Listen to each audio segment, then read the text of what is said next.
Hi everyone, welcome to this webinar around scaling journey management.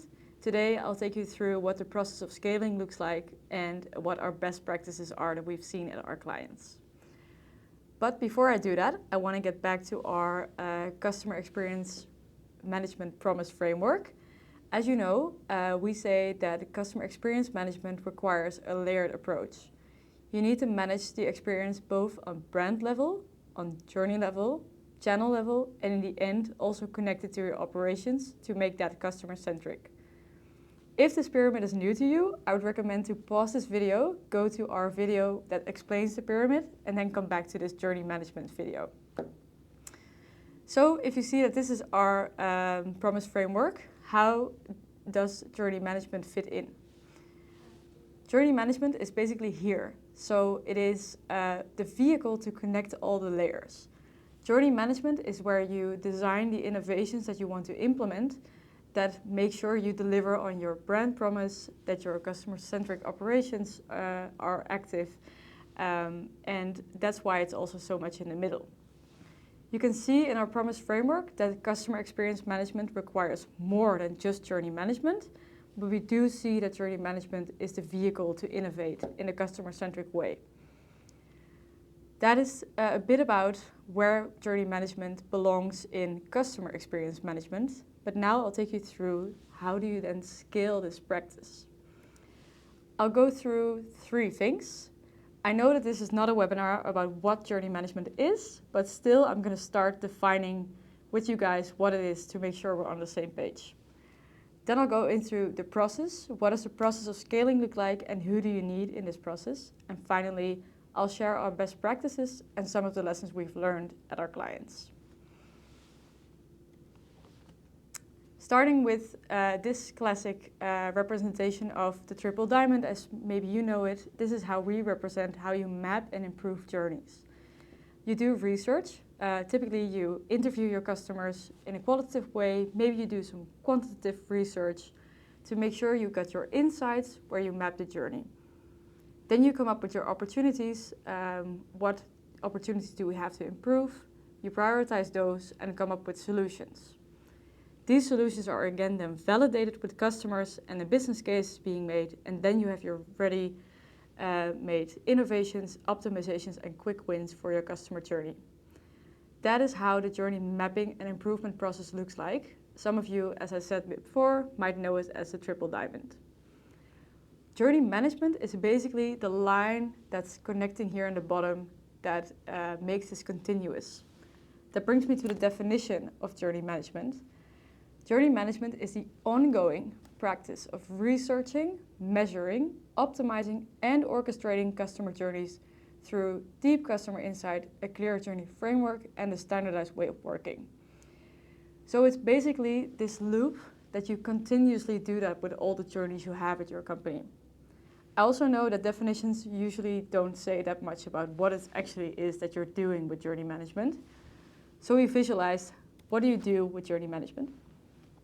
The continuous process you can see there in the loop, but there is a step 0 before you can really start with journey management, and that is the creation of a journey framework. So before I go into the loop, I'll first explain what is a journey framework and why do you need that as a step 0 in your organization. A journey framework is an overview of all the journeys you have for one customer segment. So for example, if you are an organization that both serves business customers as well as private customers, you might have two journey frameworks. In this framework, you capture all the different types of journeys a customer can engage with in your organization. And as you know, maybe you're already working with micro and macro level journeys. You can map a journey with varying levels of abstraction. We also suggest to incorporate that in the overview of your journey framework. You have your master journeys that really describe the largest phase of a life cycle a customer can go through at your company. If we take an e-commerce platform as an example, I am a customer of the e-commerce platform. Then you have your macro journeys. This is where customers typically have multiple jobs to be done. It's a bit of a longer journey, multiple touch points included. If we take the e-commerce platform again as an example, you purchase an item. I purchase an item could be a macro journey example. Then you have your micro journey. This is where customers typically have one job to be done. It involves fewer touch points, but it can still involve multiple touch points. So again, e-commerce example, I track my delivery. You have one job to be done here, but they all build up. The micro builds up to the macro, and the macro builds up to the master. That overview describes your journey framework. Below that, you have your interaction flows, where you really describe how the UX flow of one touchpoint looks like. Not all journey frameworks include this interaction flow because there are usually many. In practice, a journey framework can look like this. So you have the life cycle phases at the top, describing the largest phases a customer goes through in their relationship with your organization. And then you have the master, macro, and micro journeys, and you see how these build up to each other. Basically, it's a legenda of all journeys you have at your organization. Why do you need this as a step 0 to scale journey management? That brings me back to my loop. You need to choose which journeys need improvement. Which journeys seem to be lacking a good customer experience, or where do you really want to make a difference as an organization? If you have this overview of all journeys that are there, you can select best which ones to work on, and also make sure that they don't interfere with each other in what innovations you come up with. Once you've chosen one journey, or the more skilled your practice is, a couple of journeys to work on, you go to step 2. You start scoping. What is it exactly that we're looking at? Who is our target audience? What are the goals we're trying to achieve here? And that incorporates both experience goals as well as business goals. No journey mapping exercise without good goals. You need to define the approach. So are we really going to map this on a micro level, like it says on a journey framework, or is it actually better to focus on a macro level? And finally, set up the right team. It can be that the journey involves multiple products, which could mean it involves multiple product owners. You could have marketeers involved. You need the people involved that have a stake in this journey. Then you get to the classical journey mapping exercise, where you map the journey. So that's basically the process I was describing at the beginning. Do your research, you have your insights, the journey. Then you get to step 4, you define your opportunities and come up with solutions. That is the classical part of journey mapping that we all hopefully know. And once that is done, you start implementing the solutions. That obviously takes a bit more time, usually to start really designing new features in the app. But once they're released, you also want to start monitoring performance on journey level. Most companies have an NPS score, but that is not enough to do proper journey management. You need to know how every journey in the framework is performing. So in the end, your journey framework becomes this dashboard with green journeys that are performing really well and some red flickering ones that you might need to improve. So a critical part of journey management is to make sure that you have this step 6, this measurement on journey level, that you make that ready and make it implemented as well. Because then you can go back and choose which journey needs improvement again. And the more journeys that are measured, the better you can choose. So this loop matures itself every time you go through it. And that also brings me just back to what is then the difference from customer experience management, because journey management involves quite a lot. Just to repeat it, journey management is this vehicle. So this loop and going through improving journeys is a large part of customer experience management. But customer experience management is more. You also need to have an ambition and a strategy, and you need to have CX principles to give some guidance on how you design journeys. These are incorporated into journey management, but that is not specifically what journey management is. So that is also the difference. All right, I think that's enough theory around what journey management is. Let's go into scaling then. When are you ready to start scaling journey management? Let's see if you recognize yourself in one of these quotes. We have a journey framework. How should we use it for decision making? Or We need to set some customer experience goals and work on journeys that actually move the needle, so that actually make an impact on the experience. Or we have a way of working with journeys. How do we make sure that everybody works like this and not takes their own approach? Or you recognize yourself in, having this one journey project is not going to be enough. How do we need to scale? And finally, all our journeys are PDFs that we cannot edit or Miro boards that are really hard to find. We want to work on journeys continuously because our journeys also change continuously. If you recognize yourself in one of these quotes, that's good news because then you are ready to start scaling journey management. So how do you do that then? We have a few steps in the process that we really see reoccurring at our clients.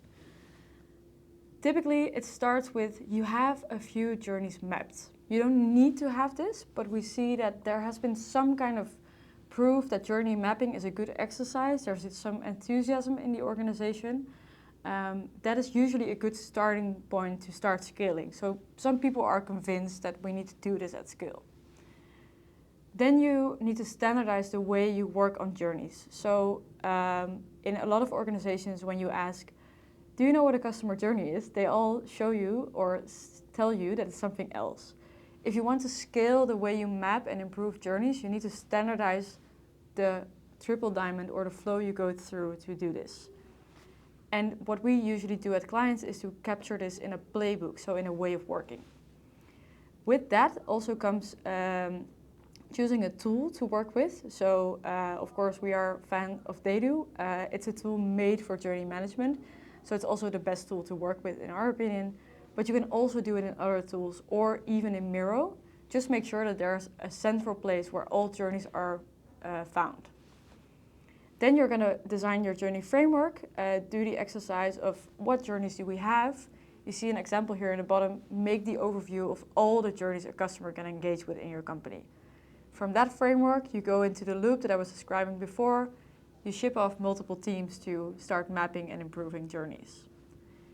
These are some of the elements in the process of scaling journey management.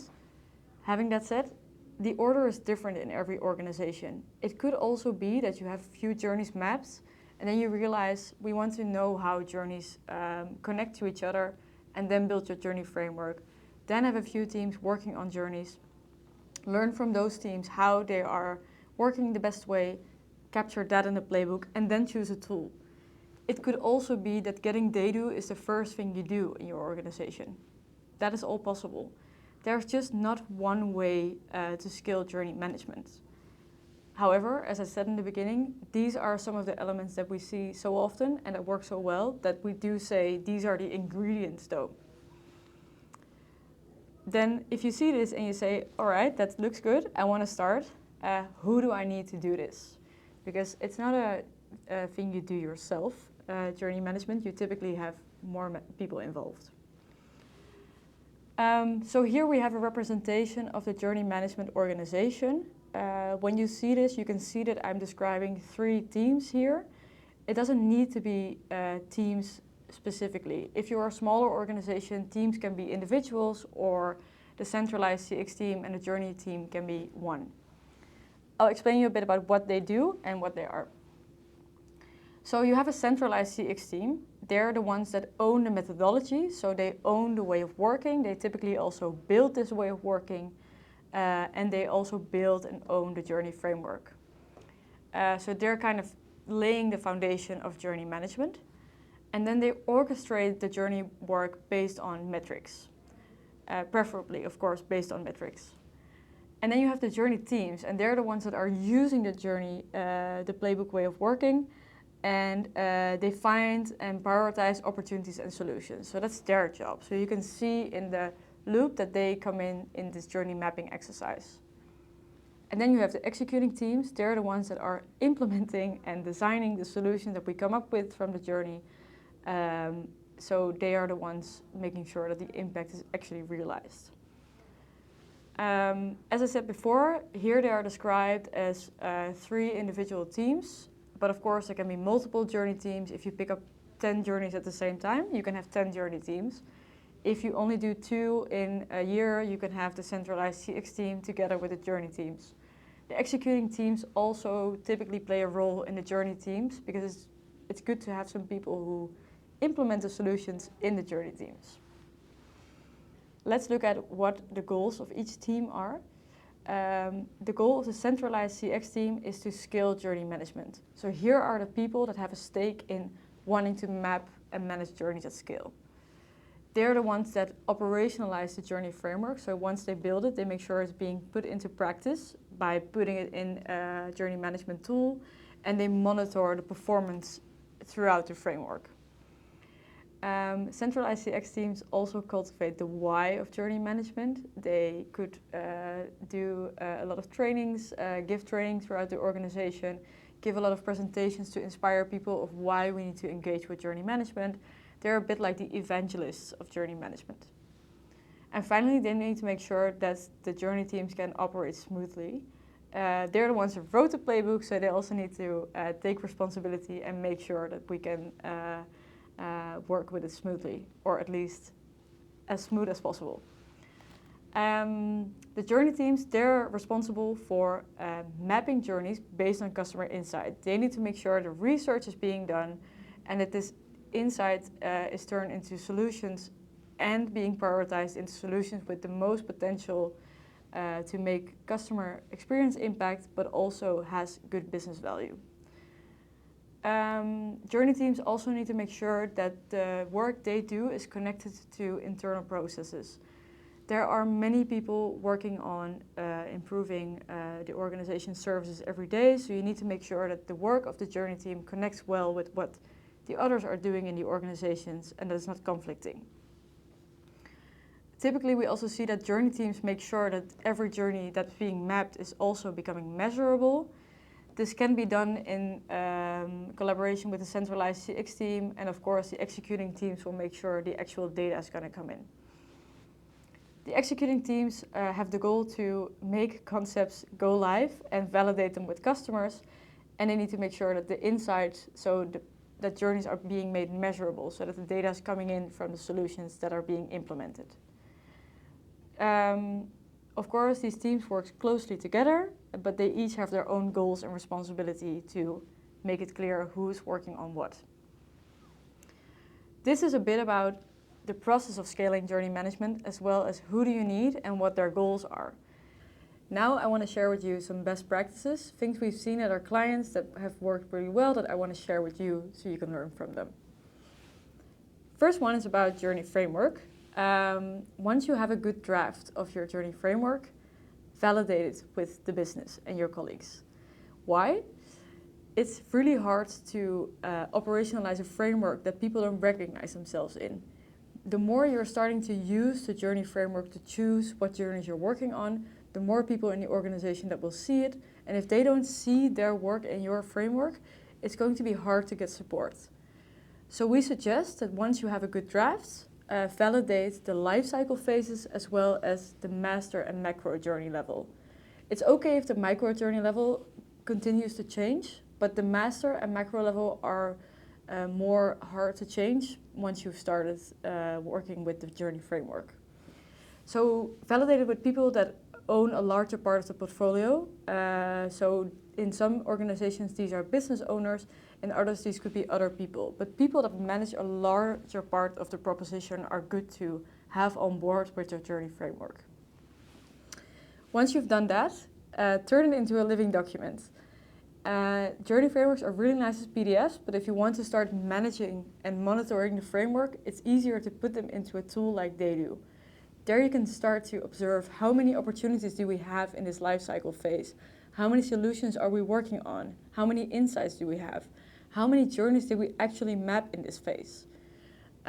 So if you want to start monitoring your framework, put it into Daydo.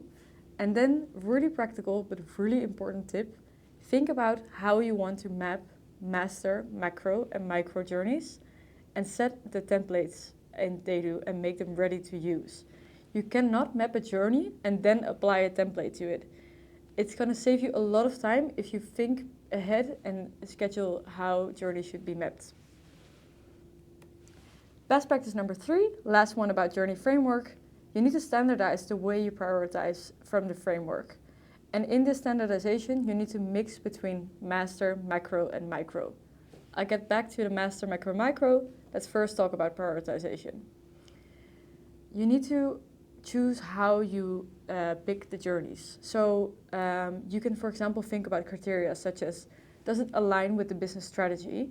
Does it align with the ambition that we have for customer experience to work on this journey? Is the effort required to map this journey somewhat okay for us to engage with now? And do we have potential to create some successes in this journey? Or is it a journey that is very set because of laws and legislation and we cannot really interact with it now? Finally, a good tip for criteria is to include momentum in the organization. If the organization is very much thinking about Gen Z, maybe prioritize the journeys that Gen Z engages with the most.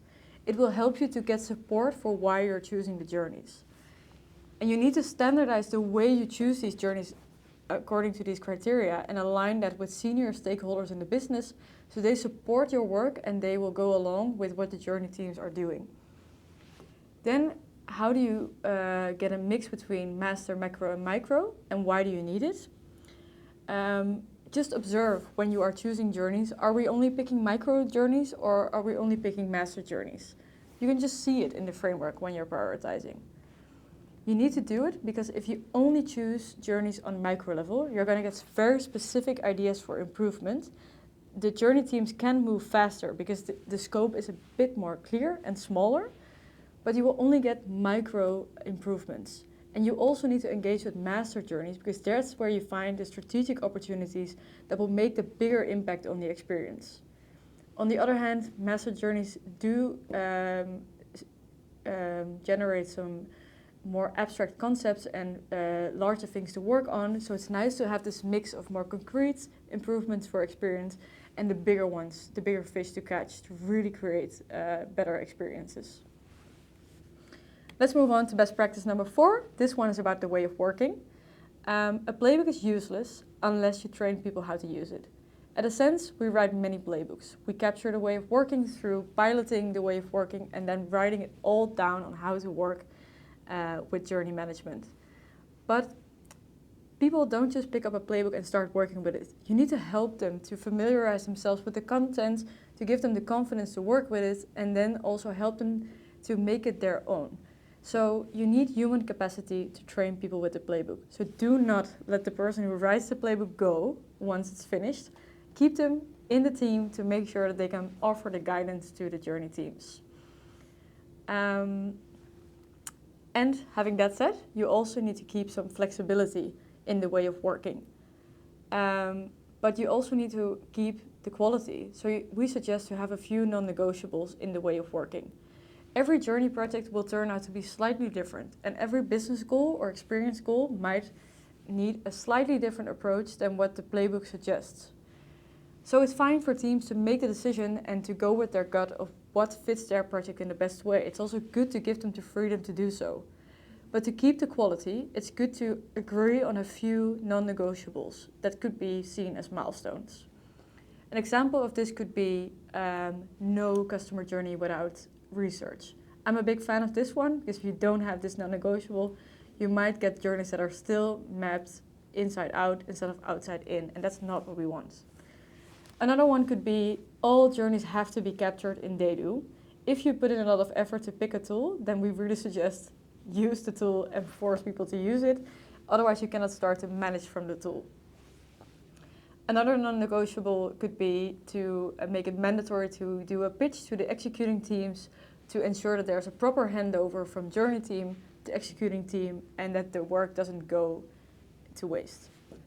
You can play around with what kind of non-negotiables you want to have depending on your organization and the people you're working with, but we really suggest to have a few to make sure that you keep the quality in your journey management.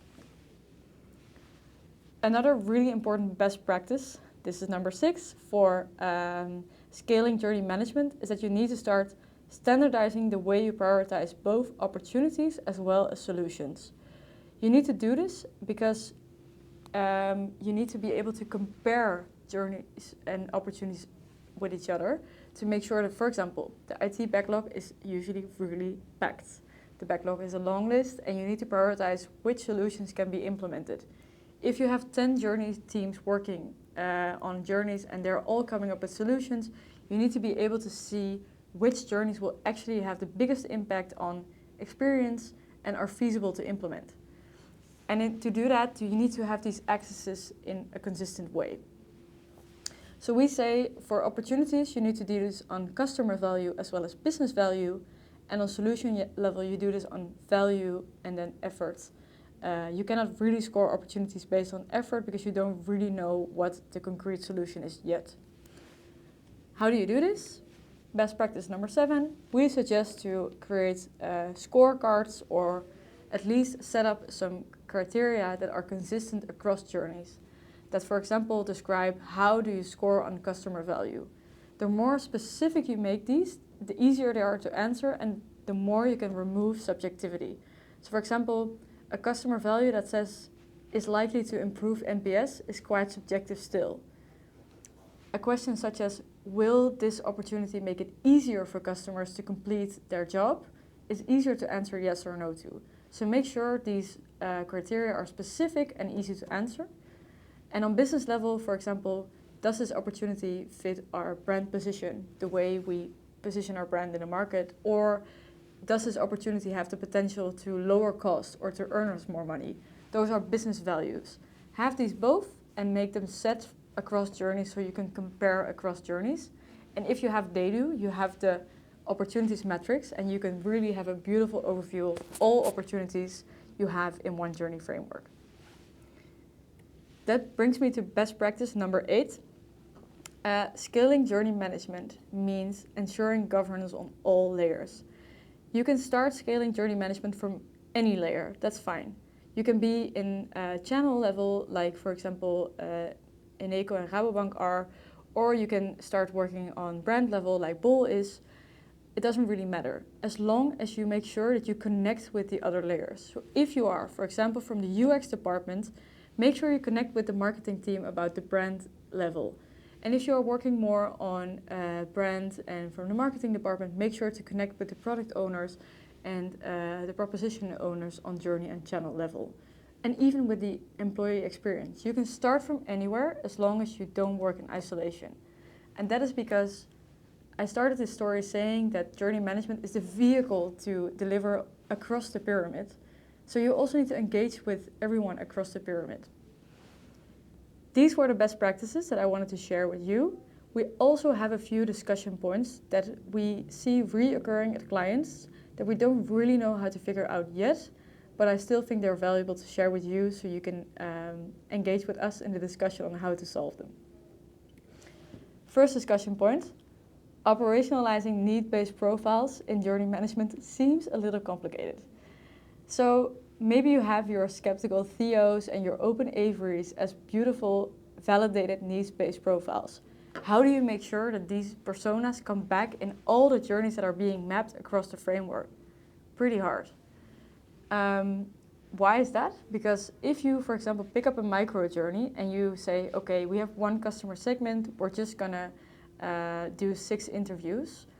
Who says you're gonna have enough representatives of skeptical Theo or open Avery to draw up this mood curve and see how their experience is different?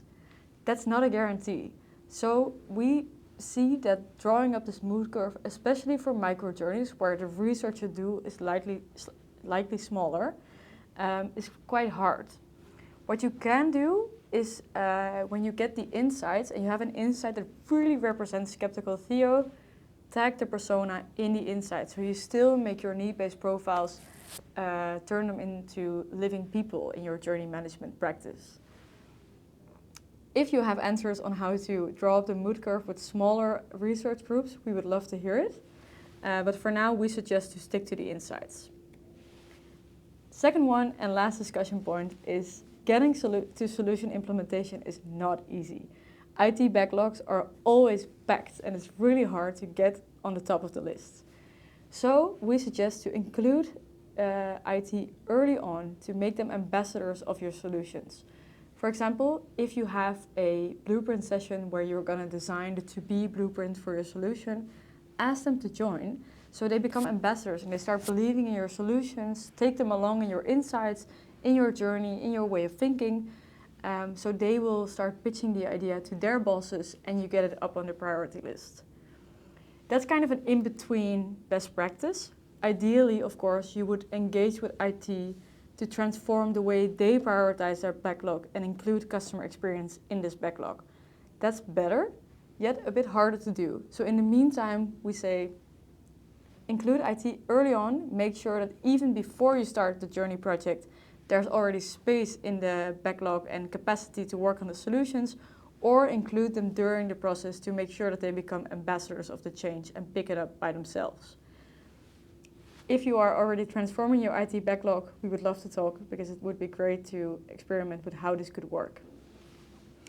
That was everything I wanted to tell you about journey management and how to scale this and what we've seen at clients.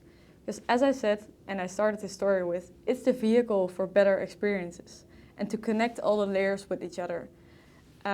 Journey management is therefore really important to become better at customer experience management. And we also help our clients to do so with, for example, defining journey frameworks, implementing they do, and doing pilots and writing this in playbooks. We do many more things, and we would really like to connect with you to speak about these things further. But for now, I really want to thank you for your time and listening to me, and I wish you a really nice day.